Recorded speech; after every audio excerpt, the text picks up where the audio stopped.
আসসালামু আলাইকুম। আমি এখানে আদার প্রজেক্ট করেছিলাম, আপনারা সবাই অবগত আছেন। এখানে আদাটা তোলার সময় হয়ে গেছে, প্রায় 7 মাস তো হয়েই গেল। এই আদা একটি 1 বছরের ফসল, এটা 1 বছর না হলে হয় না। যার জন্য এখানে 7 মাস, আবার মে এপ্রিল মাসের দিকে আগার লাগাবো। এবার এখানে সব গাছগুলো মারা গেছে।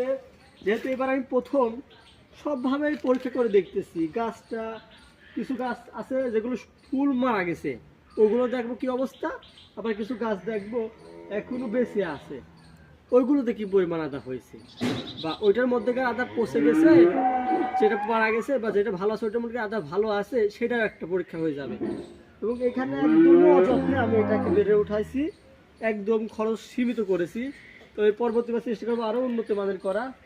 তো এবার যা করেছি আমি আপনাদের ভিডিওর মাধ্যমে জানানোর চেষ্টা করবো কতটুকু আদা হলো, কি পরিমাণ আদা হলো, সবগুলো জানানোর চেষ্টা করবো। ধন্যবাদ।